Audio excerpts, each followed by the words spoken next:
Page number 430। Shri Ram. Ram Ram कही राम कही, राम राम कही राम। तनु परिहरी रघुबर बिरह, राउ गयउ सुर धाम।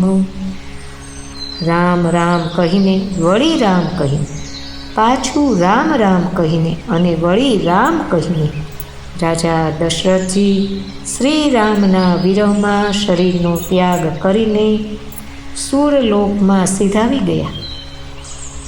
જીયને મરને ફલું દશરથ પાવા, અંડ અનેક અમલ જસુ છાવા। જીયતિ રામ બીધુ બદનું નિહારા, રામ બિરહ કરી મરણનું સંવાર। જીવન અને મરણનું ફળ તો દશરથજીએ જ મેળવ્યું, જેમનું નિર્મળ યશ અનેક બ્રહ્માંડોમાં છવાઈ ગયો। હયાતીમાં તો શ્રી રામચંદ્રજીના ચંદ્ર સમાન મુખને જોયું અને શ્રી રામના વિરહને નિમિત્ત બનાવીને પોતાનું મરણ પણ સુધારી લીધું। શોક બિકલ સબ રોવહી રાની, રૂપસીલું બલું તેજુ બખાની। કરહી બિલાપ અનેક પ્રકારા, પરહી ભૂમિ તલે બારહી બારા। બધી રાણીઓ શોકને લીધે વ્યાકુળ થઈને રોઈ રહી છે। તેઓ રાજાનું રૂપ, શીલ, બળ અને તેજના વખાણ કરી કરીને અનેક પ્રકારે વિલાપ કરી રહી છે અને વારંવાર ધરતી પર ઢળી પડે છે। બિલપહી બીકલે દાસ અરુદાસી, ઘર ઘર રુદયનું કરહી પૂરે બાસી। અથય હું આજુ ભાનું કુલ ભાનું, ધર્મ અવધિ ગુણ રૂપ નિદાનું।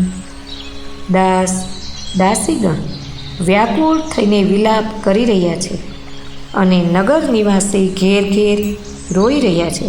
કહે છે કે આજે ધર્મની સીમા, ગુણ અને રૂપના ભંડાર સૂર્યકુળનો સૂર્ય અસ્ત થઈ ગઈ।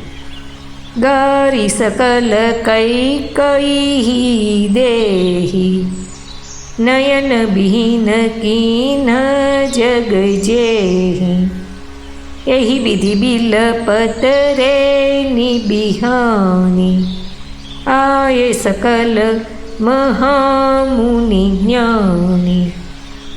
બધા કૈકેયીને ગાળો આપે છે, જેણે સંસાર સમસ્તને નેત્રવિહોણો કરી દીધો। આ રીતે વિલાપ કરતાં કરતાં રાત વીતી ગઈ।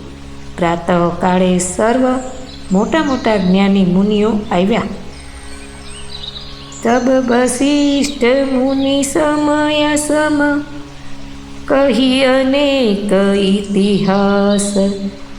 શોક નિવારે સબહી કર, નિજ વિજ્ઞાન પ્રકાશ। પછી વશિષ્ઠ મુનિએ સમયને અનુકૂળ અનેક ઇતિહાસ કહીને પોતાના વિજ્ઞાનના પ્રકાશથી સર્વેનો શોક દૂર કર્યો। તે લઈનાવ ભરી નૃપ તનુ રાખા, દૂત બોલાઈ બહુરી અસ ભાષા। તાવ હું બેગી પરત પહી જાઉં, રૂપ સુધી કત હું કહું જની કાહું। વશિષ્ઠજીએ નાવમાં તેલ ભરાવી રાજાના શરીરને તેમાં મુકાવી દીધું। પછી દૂતોને બોલાવી એમને કહ્યું, તમે લોકો જલ્દી દોડીને ભરતની પાસે જાઓ। રાજાના મૃત્યુના સમાચાર ક્યાંય કોઈને કહેશો નહીં। અસ્તુ।